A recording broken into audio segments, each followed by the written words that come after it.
All right, guys, Mark Ferrasci with Protect Dog Training. We've got Daisy in the holding pen. She's going to come out now. Both of them got fed this morning. Daisy has not been worked as much as Buddy. I took her out a little later, and she hasn't established her marker words as well yet, and she doesn't have these patterns set up as well. So you're going to see a lot more drivey dog. She's a lot more drive than the other one, and then she doesn't have as much cognizance and awareness of what I'm doing with her. She's going to follow lure. She's got all this stuff. Again, back to genetics. Learning fast. She's going to probably be a better dog than Buddy in a lot of ways, depending. It'll be a definite male-female nature, but we'll find out in a second. So we're going to go get her, and then I'm going to be looking at those KNPV lines today to see if somebody suggested looking at some of the old lines and seeing what names that come up in the old lineage, maybe that I like as far as a female name. Right now I'm calling her Daisy, and I don't use it much, so we'll be doing. So let's see the difference in her and the other dogs. So let me go get her. All right, you squaller. What are you doing, huh? You're not gonna die. You're not gonna die. I did this on purpose. Yes, I did. There you go. Good girl, Dizzy. Yeah, it's my girl. All right, let's go. Come on, let's go. They're waiting on you. They're waiting on you. Yes, they are. Come on, let's go. Good girl. Good girl. Good. Now, you guys have heard me say again and again that I don't think these dogs are good for the public. And the general reason is that these dogs aren't pets. They're working dogs that have been bred genetically for protection and for high degree of protection. The tier 1 dogs that the military is using to take out the bad guy in the field. These guys don't play, okay? And even in a general sense, as a professional, I see a lot of people come to me, and 90% of the time the dog's problem behavior rests around the fact that the people don't have the time for the animal. It gets put in the backyard. They don't put the time and the work that you see me putting into an animal. When a dog comes to me for training, he's out here 2-3 times a day. I set up on these patterns. I work the animal to a high degree. Most people don't have that lifestyle. And I say it again and again, and this is a fact that as far as I'm concerned, there's a lot of people that shouldn't even own a friggin' dog. It makes me very angry when they take a dog and they go out and they do this.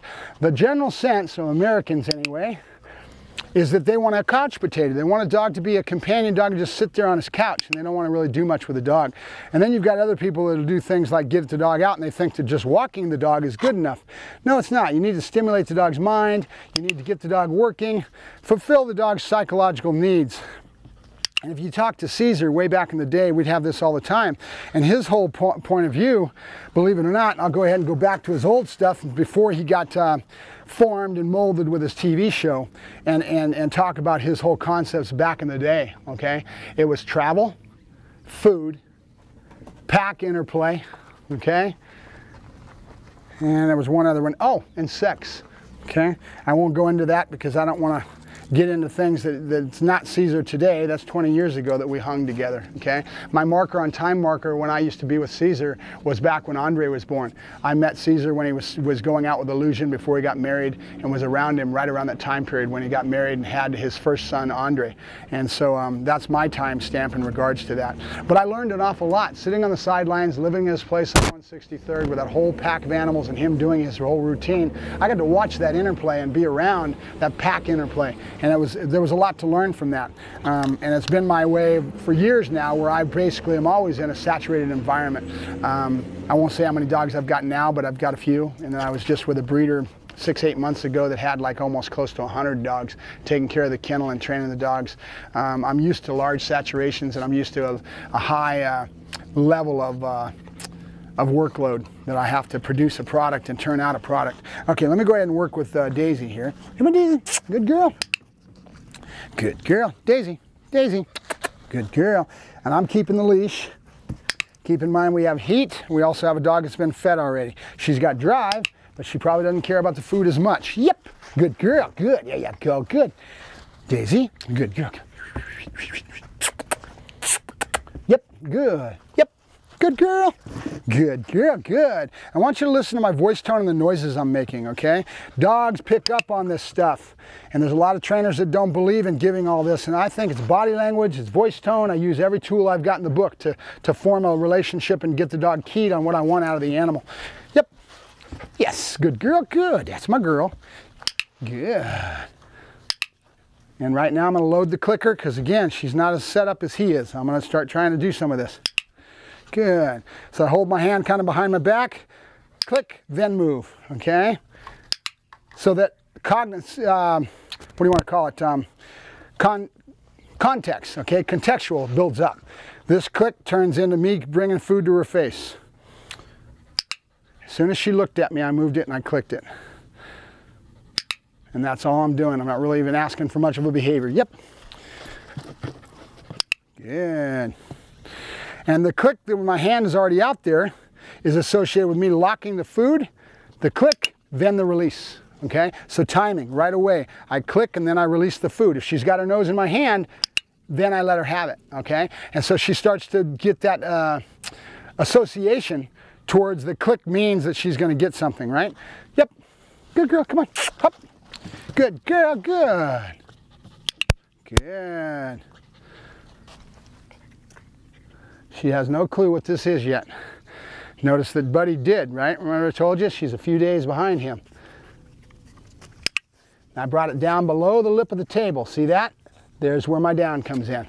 And then I'm going to start trying to get her to associate contextually what I'm after. So spatial pressure here, the click and the reward, and then into that down, which she doesn't know yet at all. Notice she doesn't know what I want. So a lot of times you'll see me put my palm, my back of my palm right on the nose, and I'll push down so that I'm getting that, again, kind of a help. I'm helping her as much as I can. And I'll kind of push down on that nose as I come in with the food right in front of her. So watch this again, see if you can see it. And there's my hand right here on her nose, and I'm moving it down, and then right away I'm clicking and I'm releasing that Pez machine. I just release it right away when I get there, right? Timing is important in this stuff. Good. And then I'm going to want to break. See how she starts checking out and getting, the brain of a puppy really floats. Yep.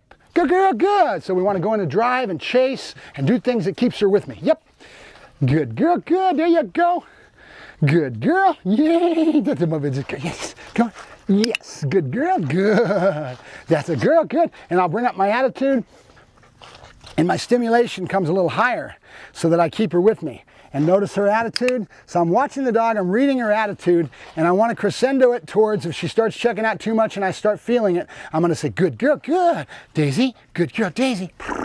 Yes, good girl. And I'm going to throw that ball and keep her into the game. And I always end it, nope, nope. Good. I stepped on the leash and I said nope right when it hit her, okay? So again, association of that no marker constantly being something that's not wanted, or it's the negative, right? We don't have to hit her with a correction, but we want to associate with that always with something that's negative. She doesn't make it up on the table. It's a nope and we redo it.